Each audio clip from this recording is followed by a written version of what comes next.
ঘুমাতে গেলে একটা দোয়া পড়েন না? দোয়াটা কি? আল্লাহুম্মা বিইসমিকা আমুতু ওয়া আহইয়া। আল্লাহ, তোমার নামে আমি মৃত্যুবরণ করতে যাচ্ছি, আমাকে তুমি আবার বাঁচিয়ে দিও। আমুতু মরতে যাচ্ছি, আহিয়া মানে বাঁচায় দিও। এইটা বলেই আমরা কিন্তু ঘুমাতে যাই। এটা হচ্ছে খণ্ডকালীন একটা মৃত্যু। এই যে মৃত্যুবরণ করতে যাই, তখন মায়ের গর্ভের মধ্যে যে সন্তান থাকে, মা উপুর হয়ে শুয়ে থাকলে তো সন্তান মরে যাওয়ার কথা, ঠাসা লেগে মরে যাওয়ার কথা, কিন্তু এরকম তো কোনো সন্তান মারা যায় না।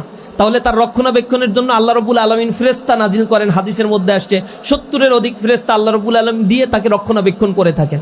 তো ওই গর্ভের মধ্যে তার খাদ্য, তার রক্ষণাবেক্ষণের দায়িত্ব যে আল্লাহ রাব্বুল আলামিন যেভাবে গ্রহণ করে, কোনো ব্যক্তি আল্লাহ রাব্বুল আলামিনকে যদি রব হিসেবে গ্রহণ করে নেয়, তাকে যদি রহমান রহিম হিসেবে গ্রহণ করে নেয়, আল্লাহ দুনিয়াতেও তাকে ওইভাবে রিজিকের ব্যবস্থা করেন যেমনি মায়ের পেটের মধ্যে ওই সন্তানকে আল্লাহ রাব্বুল আলামিন নিরাপত্তা এবং রিজিক দান করে দেয়।